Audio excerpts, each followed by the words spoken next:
ওম শান্তি। বাবা আজকে বলছেন, মিষ্টি বাচ্চারা সদা সুখী থাকো, যত স্মরণ করবে তত সুখ প্রাপ্ত হবে।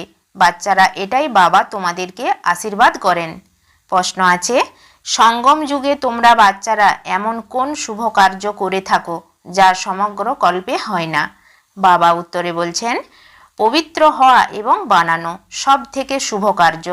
পবিত্র হয়ে গেলে তোমরা পবিত্র দুনিয়ার মালিক হয়ে যাবে।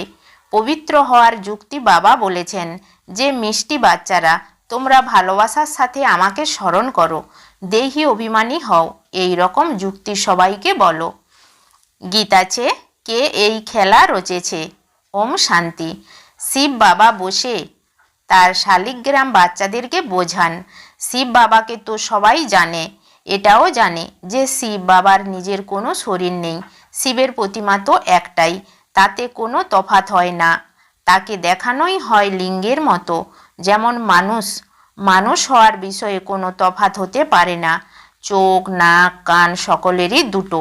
আত্মার বিষয়টিও লুকানো নয়। যেমন মানুষের পূজা হয়, দেবতাদের পূজা হয়, তেমনি আত্মা আর পরমাত্মারও পূজা হয়।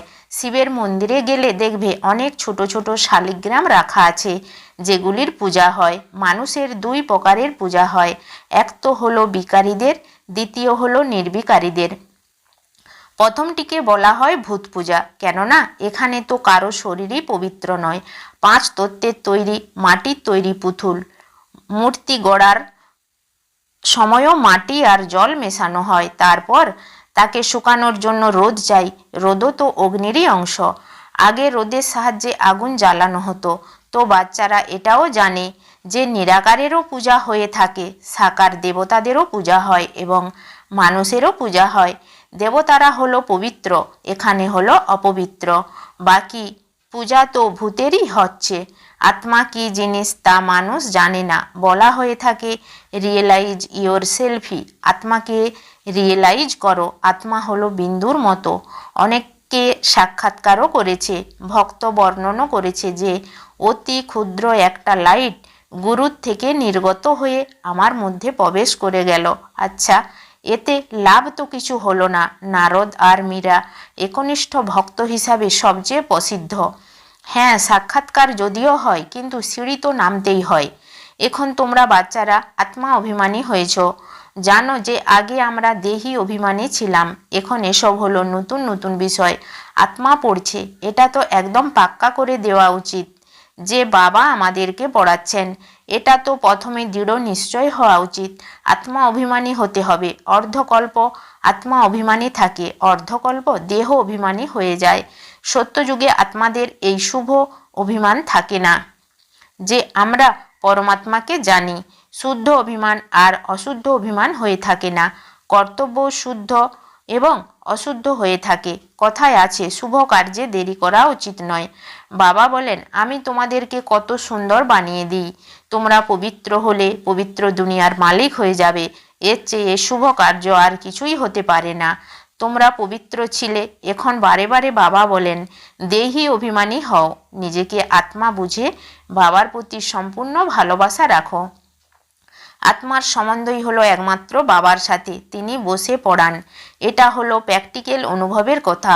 অসীম পিতার কাছ থেকে আমরা অসীম স্বর্গের উত্তরাধিকার নিচ্ছি।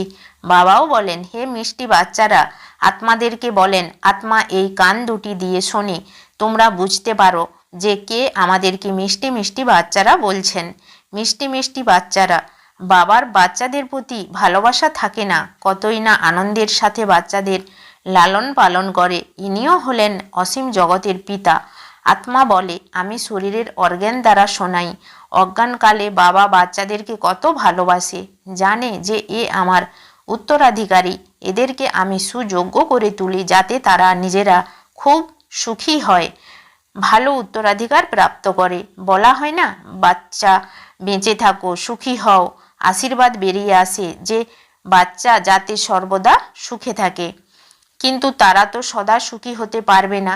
তোমরা বাচ্চারা জানো যে বাবা আমাদেরকে আশীর্বাদ দিচ্ছেন, সদা সুখে থাকো, আমাকে স্মরণ করো। বাবা কতখানি স্নেহ, ভালোবাসা, নম্রতার সাথে বাচ্চাদেরকে বসে বোঝান।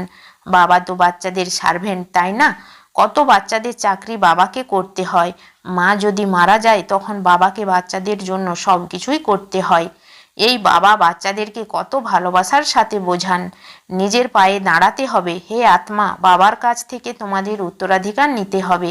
দেহের ভাবকে ত্যাগ করে নিজেকে আত্মা মনে করো। এটা হলো অত্যন্ত গুরুত্বপূর্ণ পাঠ। বাচ্চারা মাঝে মাঝেই ভুলে যায়, বলে বাবাকে স্মরণ করতে ভুলে যায়। স্মরণ শব্দটি খুব সহজ। যোগ বা নিষ্ঠা শব্দগুলি হলো শাস্ত্রের। বাবা কত সহজ কথাটি বলেন, কেবল স্মরণ করো। বাবাকে দেখলে খুব খুশি হওয়ার কথা, কারণ আমাদের বাবার মতো বাবা দুনিয়াতে আর কেউই পায়নি। তোমরা জানো যে আমরা আত্মারা পতিত হয়েছিলাম, এখন বাবা পবিত্র বানান। সেই জন্যই আহ্বান করে, হে পতিত পাবন, এসো, এসে পবিত্র বানাও। বাবাকে স্মরণ করা ছাড়া আর কোনো কষ্ট দেন না। এর নামই হলো সহজ স্মরণ, সহজ জ্ঞান। এও বাচ্চারা বুঝে গেছে। বাবা হলেন সৎ চৈতন্য। এই আত্মাই হলেন জ্ঞানের সাগর, জ্ঞানের অথরিটি। এখানে মানুষের মহিমা করা হয়। অমুক ব্যক্তি শাস্ত্রের অথরিটি। এখানে বাবা বলেন, আমি সকল বেদ শাস্ত্র ইত্যাদিকে জানি, অথরিটি আমি। ভক্তি মার্গের চিত্রেও দেখায়। বিষ্ণুর নাভি থেকে ব্রহ্মা নির্গত হয়েছে। ব্রহ্মার হাতে শাস্ত্র দেখানো হয়েছে। ব্রহ্মার দ্বারা আমি সমস্ত বেদ শাস্ত্রের সার বুঝিয়ে থাকি। বাবা সকল কথা খুব ভালোভাবে বসে বোঝান। এখন ব্রহ্মা তো হলো সূক্ষ্ম লোকে, ভগবান তো থাকেন মূল লোকে। এখন সূক্ষ্ম লোকে জ্ঞান কিভাবে শোনাবেন? নিশ্চয়ই এখানে এসেই শোনাবেন। এসব হলো বোঝার জন্য অত্যন্ত গুরুত্বপূর্ণ কথা। ব্রহ্মার দ্বারা সমস্ত শাস্ত্রের সার ভগবান কোথায় শোনাবেন? শোনানোর ব্যাপারগুলো তো এখানেই হয়। এখন তোমরা প্র্যাকটিক্যালে জানো যে কিভাবে ভগবান এসে ব্রহ্মার দ্বারা শোনান। বাচ্চাদের তো অত্যন্ত খুশি হওয়া উচিত। মানুষ 5 থেকে 10 লাখ রোজগার করে কত খুশি হয়ে যায়। এখানে বাবা বসে তোমাদের খাজানাকে ভরতে থাকেন। তিনি বলেন, আমাকে স্মরণ করো, তাহলে তোমরা সোনার মতো হয়ে যাবে। এই ভারত সোনা চড়ুই পাখি হয়ে যাবে। তোমরা জানো যে বাবা মূল বতন থেকে এসে ব্রহ্মার দ্বারা আমাদেরকে শাস্ত্রের সার বোঝাচ্ছেন। সব রহস্য তিনি বোঝান। সেই সব যোগ, তপ, দান, পুণ্যের দ্বারা তো কেউই মুক্তি পায় না। মানুষ মনে করে এই সব পথ হলো মুক্তির পথ। এমন যদি হতো তবে পতিত পাবন বাবার আসার কি প্রয়োজন ছিল? সেসব যদি ফিরে যাওয়ারই রাস্তা হতো তবে কেউ না কেউ তো ফিরে যেতই, তাই না? দুনিয়াতে তো মানুষের অনেক মত। এখন বাচ্চাদেরকে বাবা বুঝিয়ে দিয়েছেন যে কেউই ফিরে যেতে পারে না। বাবা বলেন, আমি এনার দ্বারা সমস্ত বেদশাস্ত্রের সার তোমাদেরকে শোনাই। ইনিও অনেক গুরু করেছেন, শাস্ত্র পড়েছেন। বাবা বলছেন, এই সব কিছুকে ভুলে যাও। পতিত পাবন তো পরমপিতা পরমাত্মাকেই বলা হবে। তিনি হলেন মনুষ্য সৃষ্টির বীজরূপ, বৃক্ষপতি চৈতন্য তিনি। আত্মারা সবাই হলো চৈতন্য। তোমরা জানো যে আমরা মূল লোকে গিয়ে তারপর আসবো পাঠ প্লে করতে। অর্ধকল্প সুখের পাঠ প্লে করব। সমস্ত পদই নির্ভর করছে ঈশ্বরীয় পঠন পাঠনের উপরে। যত পড়বে তত উচ্চ পদ পাবে। এই পড়াশোনা হলো অনেক উচ্চ। এম অবজেক্ট হলো নর থেকে নারায়ণ, মানুষ থেকে দেবতা হওয়ার। যখন আদি সনাতন দেবী দেবতা থাকে তখন কোনো হিংসা থাকে না।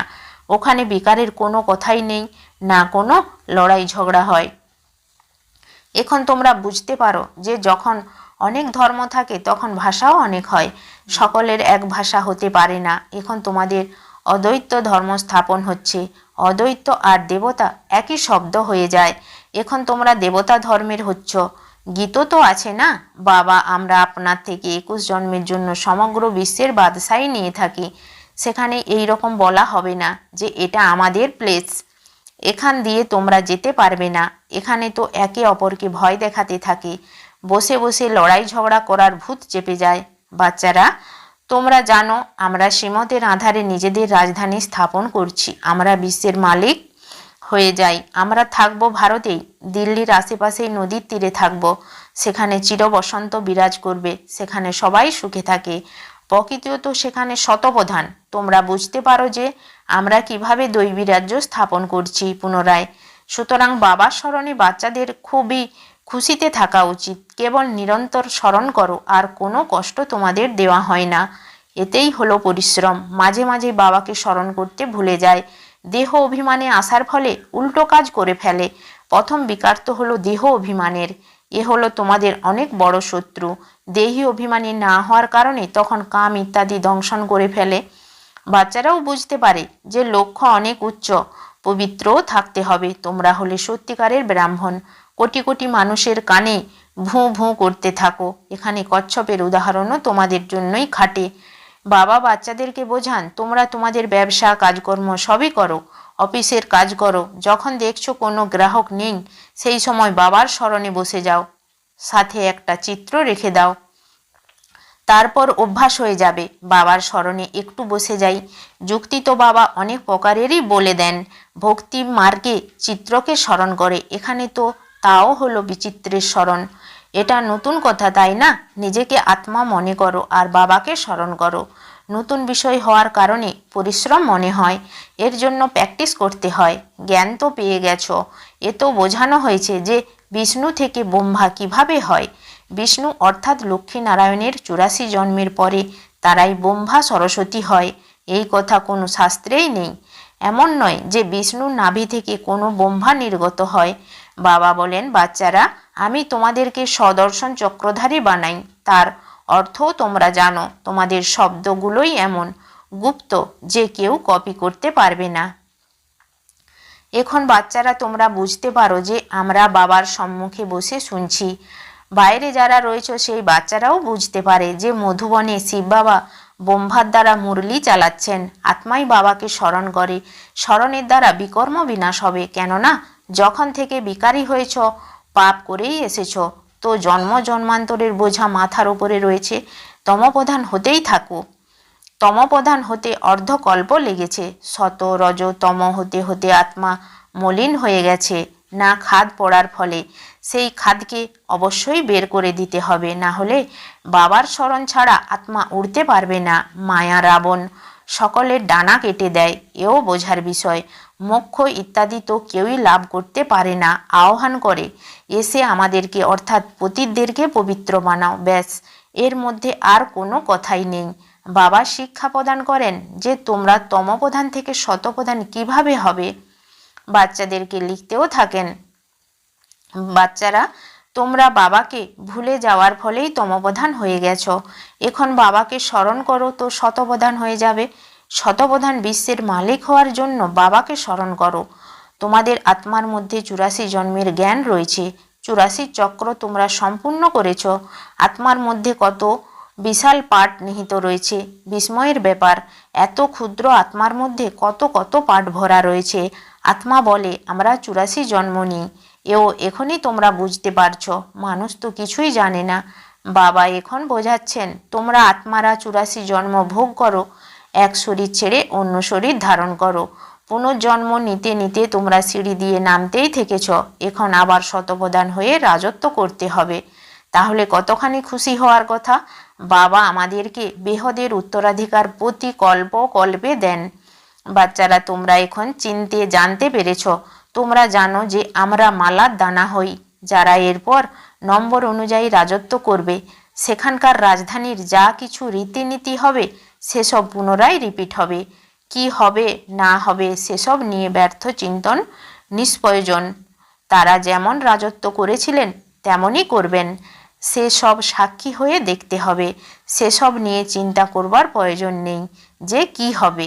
আচ্ছা, মিষ্টি মিষ্টি হারানিধি বাচ্চাদের প্রতি মাতা পিতা বাপ দাদার স্মরণের সেনসুমন আর সুপ্রভাত। আত্মাদের পিতা ওনার আত্মারূপী বাচ্চাদেরকে জানাচ্ছেন নমস্কার। ধারণার জন্য মুখ্য সার। 1 নম্বরে, শুভ কার্যে দেরি করতে নেই। পবিত্র হয়ে বাবার কাছ থেকে সম্পূর্ণ উত্তরাধিকার নিতে হবে। নিজেকে সুযোগ্য বানিয়ে নিজের পায়ে দাঁড়াতে হবে। একমাত্র বাবার সাথে সম্পূর্ণ ভালোবাসা রাখতে হবে। 2 নম্বরে, কাজকর্ম করতে করতেও একমাত্র বিচিত্র বাবাকেই স্মরণ করতে হবে। কোনো রকম ব্যর্থ ভাবনা চিন্তা করবে না। শতপ্রধান হতে হবে, অপার খুশিতে থাকতে হবে। বরদান, শ্রেষ্ঠ মতের আধারে মায়াবী সঙ্গদোষ থেকে ঊর্ধ্বে থাকা শক্তিস্বরূপ ভব। বিস্তার, বাচ্চাদের একটা কমপ্লেন থাকে যে আত্মীয় স্বজন তাদের কথা শুনতে চায় না, সঙ্গ ভালো নয়, সেই কারণে শক্তিশালী হতে পারছি না। কিন্তু শ্রেষ্ঠ মতের আধারে জ্ঞানস্বরূপ শক্তিস্বরূপের বরদানী হয়ে নিজের স্থিতিকে অচল বানাও। সাক্ষী হয়ে প্রত্যেকের পাঠকে দেখো, নিজের শতগুণী পাঠে স্থির থাকো। সদা বাবার সঙ্গতে থেকে, তাহলে তমগুণী আত্মার সঙ্গের রঙের প্রভাব পড়তে পারবে না। স্লোগান: কর্মযোগী সেই যে কর্মের কল্পবৃক্ষের ডালে বসে কর্ম করেও উপরাম স্থিতিতে থাকে। ওম শান্তি।